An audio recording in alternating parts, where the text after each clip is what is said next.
রাধে রাধে, শুভ সকাল সবাইকে। কেমন আছো তোমরা সবাই? আশা করছি ভালো আছো, সুস্থ আছো। আমরাও আছি মোটামুটি ভালোই। সকাল সকাল নিয়ে চলে আসলাম আরও একটা নতুন ভিডিও। তো শুরু থেকে শেষ পর্যন্ত সাথে থাকার অনুরোধ রইল।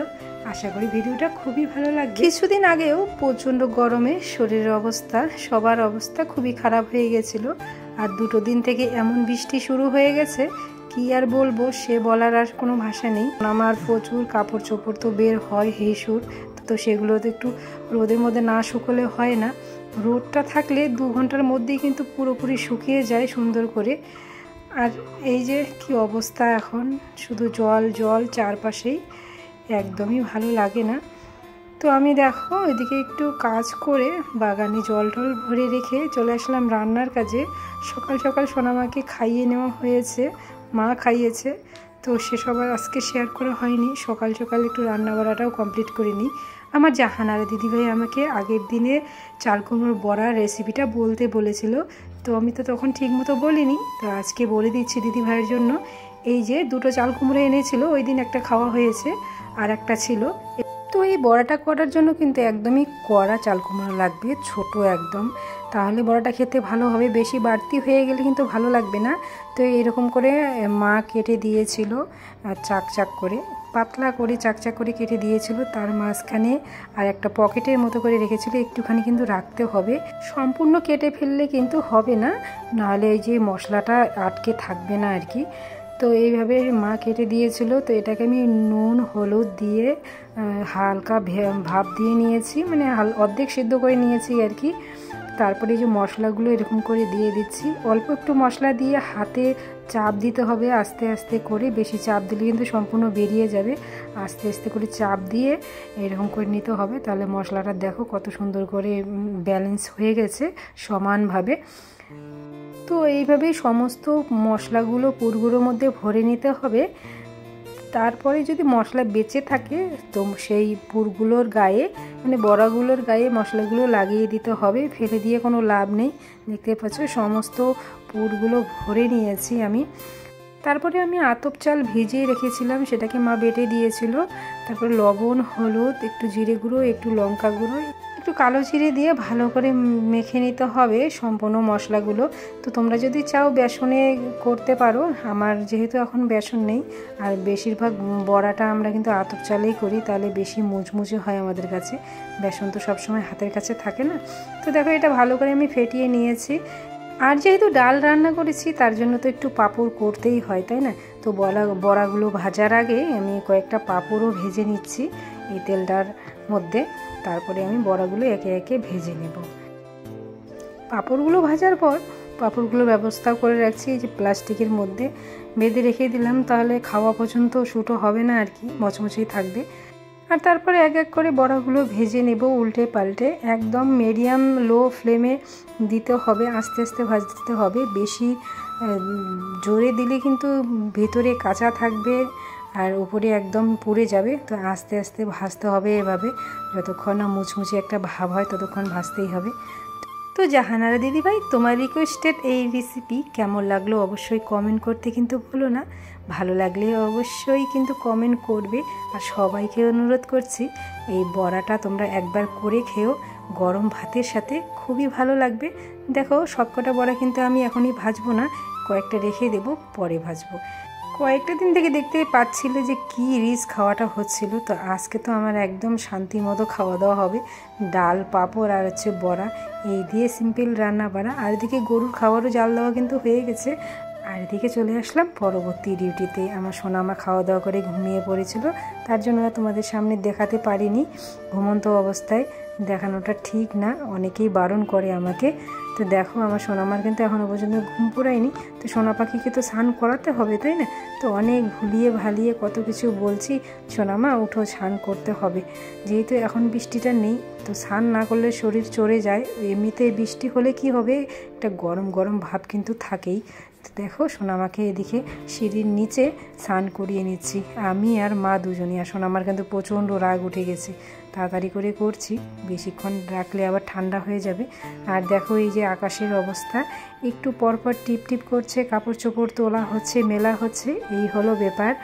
কি আর করা যাবে, বৃষ্টি বাদলের দিন এই একটা কষ্ট, বারবার তুলতে হয়, বারবার মেলতে হয়। তো দেখো সোনামা কোথায় যাবে বলো তো। সোনামা আজকেও যাবে ডাক্তারের কাছে। সোনামাকে 1 সপ্তাহের চেক আপে নিয়ে যেতে হবে, নিয়ে যেতে বলেছিল। আর যেহেতু এখান থেকে প্রায় 1 ঘন্টার রাস্তা, যাওয়া আসা প্রায় 2 ঘন্টা লেগে যায়, 1.5-2 ঘন্টা লেগে যায়। তো রিজার্ভ গাড়িতে একটু কম সময় লাগে। তো যাই হোক, সোনামার বাবু নিয়ে যাবে। এখন বাজে ওই 1টা মতো। আমি রেডি করে দিচ্ছি। সোনামার বাবু কিন্তু এদিকে খাওয়া দাওয়া করছে, এসে স্নান দান করে। আর আমি সোনা পাখিকে এদিকে রেডি করে দিলাম। তো সোনামার বাবুর সাথে যাবে। আর আমি একটু খাবার গুছিয়ে দিচ্ছি, যদি দেরি হয় আর কি সোনামার বাবু খাওয়াতে পারবে অল্প একটু খাবার, যেহেতু এখনই খাইয়ে দিয়েছে মা 1টার দিকে। তো বেশি যদি দেরি হয় তাহলে তো খাওয়াতে হবে, তাই না? বেশিক্ষণ তো না খাইয়ে রাখা যাবে না।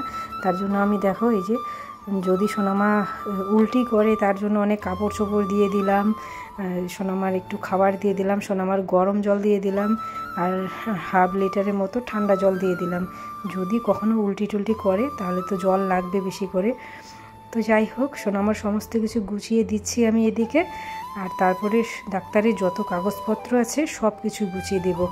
আর ব্যাঙ্গালোরের যে কাগজপত্রগুলো আছে না ডাক্তারি, সব কিছু দিয়ে দিয়েছি, কভার ফাইলটা শুদ্ধ, MRI রিপোর্ট, মানে যত সমস্ত কিছু রিপোর্ট আছে সমস্ত কিছু দিয়ে দিয়েছি ডাক্তার ম্যাডামকে দেখানোর জন্য।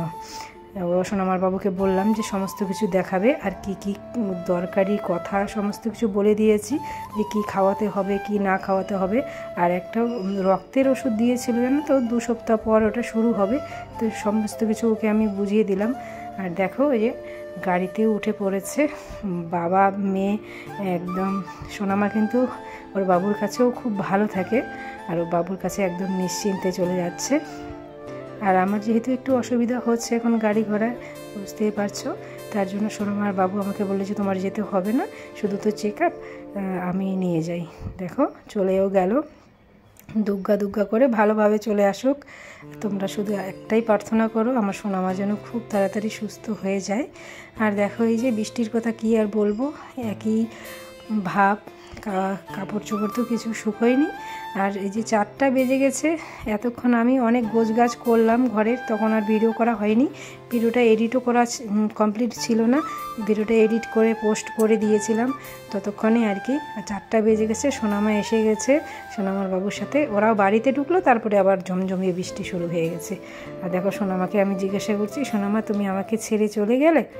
মেয়ের তো আমার কোনো ইসে নেই, চুপচাপ রয়েছে। তো আসার সাথে সাথে সোনামাকে খাইয়ে দিয়েছি, যেহেতু বেশি দেরি হয়নি তার জন্য সোনামার বাবু আর খাওয়ায়নি। আর দেখো তারপরে তো বৃষ্টি হচ্ছিল কন্টিনিউই। আর আমি অনেক রাত্রে এখন চলে আসলাম রান্নাঘরে রান্না করার জন্য, ভিডিও করা হয়নি তারপর থেকে। আর আমি এই যে কাঁঠাল দিয়ে না একটা জিনিস বানাবো তোমাদেরকে দেখানোর জন্য আমি এটা ক্যামেরাটা করছি আর কি। তো দেখো এই কাঁঠালের রোয়াগুলো বের করে নিয়েছি, দুটো কাঁঠাল পেকেছে জানো তো। তো একটা কাঁঠাল এই যে এরকম করে রস বের করে নিচ্ছি, আটা ছাঁকনিতে এরকম করে রেখে একটু রসটা বের করে নেব। তো মাকে বললাম, আমার মা কিন্তু আবার কাঁঠাল খেতে খুবই ভালোবাসে, তো মাকে একটু রস করে দেবো, মা একটু খাবে, দুধ দিয়ে ভাত দিয়ে এরকম করে খাবে। তো আমি তো ভাত দিয়ে না খেতে পারি না, দুধ ভাতও খেতে পারি না। তো মাকে একটু দেবো রস, আর একটু রস বড়া বানাবো, মালপোয়ার মতো ছোট ছোট বড়া বানাবো। তো এখানে আমি দিয়ে দিলাম আটা, দিয়ে দেবো 2 চামচ চিনি, আর একটু সামান্য লবণ। তো লবণটা দিলে কি হবে, মিষ্টিটা ব্যালেন্স হবে আর কি। তো এটা আমি ভালো করে ফেটিয়ে নেব, যেরকম করে মালপোয়া বানায়, মালপোয়া তো একটু ঢিলে করে বানায়, তো আমি একটু টাইট করে বানাবো, তাহলে ভিতরের দিকটাও শক্ত হবে। তো এরকম করে অনেকটা সময় ফেটিয়ে নিতে হবে, তারপরে আস্তে আস্তে ছোট ছোট পকোড়া আকারে ভেজে নিতে হবে। তো তোমাদের কীরকম লাগলো এই আইডিয়াটা অবশ্যই কমেন্ট করে বলবে। আর এটা কিন্তু শুধুমাত্র সোনামার বাবু খুব ভালোবাসে, আর আমার শাশুড়ি মাও খাবে না, আমার ভাই তো পাতেই নেবে না, ও মিষ্টি জিনিস একদমই খায় না, ও ভাত ছাড়া কোনো কিছুই খায় না। তো যাই হোক, আমি 2-1টা খাবো, আমার মা আছে, আমার শাশুড়ি মা তো এগুলো পাতেই নেবে না, মুখেই নেবে না, কারণ তেলে ভাজা জিনিস মা সহ্য হয় না। তো এই যে সোনামার বাবুকে যদি এরকম করে কয়েকটা বড়া বানিয়ে দিই তাহলেও খাবে, কিন্তু কাঁঠাল মুখে দিবে না। তো যাই হোক, অল্প করেই বানিয়েছি, যেহেতু অনেক রাত হয়েছে, তা উল্টে পাল্টে ভেজে নিচ্ছি। তোমাদের যদি ভালো লেগে থাকে তোমরা কিন্তু এরকম করে বানিয়ে খেতে পারো। তো যারা যারা কাঁঠাল ভালোবাসো না, এইভাবে যদি করে খাও তাহলে কিন্তু অনেকগুলো বড়া খাওয়া যাবে, আর খুবই সুস্বাদু, খুবই ভালো লাগে, একদম মালপোয়ার মতো। তো যাই হোক, এই রেসিপিটা কেমন লাগলো অবশ্যই কমেন্ট করতে কিন্তু ভুলো না, আর ভালো লাগলে অবশ্যই কিন্তু বানিয়ে খাবে। বানিয়ে খেয়ে তারপর আমাকে অবশ্যই একটা কমেন্ট করে জানাবে যে তোমাদের কীরকম লাগলো। এই যে রস এখন একটু আমি মুড়ি দিয়ে খাবো, তো এই রসটাতে মধ্যে একটু মুড়ি, একটু দুধ দিয়ে, এটা হবে আমার আজকে রাতের খাবার। আর কিন্তু আমি ভাত খাইনি, এটা খেয়েই আমার হয়ে গেছিলো পেট ভর্তি। তো যাই হোক, কেমন লাগলো এই আইডিয়াটা তোমরা অবশ্যই কিন্তু কমেন্ট করতে ভুলো না। সোনা পাখি একটু কোলে নিয়ে বসে আছে, তাই না? তুমি আজকে কোথায় গিয়েছিলে সোনা? আমাকে ছেড়ে কোথায় গিয়েছিলে তুমি একা একা বাবুর সাথে? কোথায় গিয়েছিলে? দেখো হা করছে। কোথায় গিয়েছিলে তুমি আজকে বাবা? সবাইকে বলো তো যে আমি আজকে ডাক্তারের কাছে গিয়েছি বাবুর সাথে। বলো, মাকে নিয়ে যাইনি? মা যায়নি?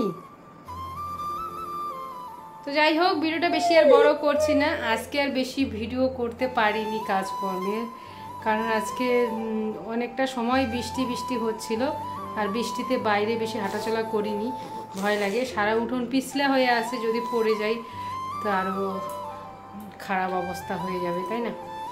তো যাই হোক, বিকেল থেকে না শুধু রেস্টই নেওয়া হয়েছিল, আর কিচ্ছু করা হয়নি। আমার সোনামা বিকেলে 4টার দিকে এসে পড়েছে, বাড়ির থেকে বেরিয়েছিল 1:15টার দিকে, তো রিজার্ভ গাড়ি করে গেছিল সোনামার বাবুর সাথে, তো 4টার মধ্যে চলে এসেছে। তো যাই হোক, ভিডিওটা বেশি আর বড় করছি না, এখানেই শেষ করব। আর হ্যাঁ, কাঁঠালের যে বড়া বানালাম কেমন লাগলো সেই রেসিপিটা অবশ্যই কমেন্ট করে বলবে। দেখা হচ্ছে পরের কোনো ভিডিওতে, ততক্ষণে তোমরা সবাই ভালো থেকো, সুস্থ থেকো, সাবধানে থেকো। হরে কৃষ্ণ হরি বল, হরে কৃষ্ণ হরি বল।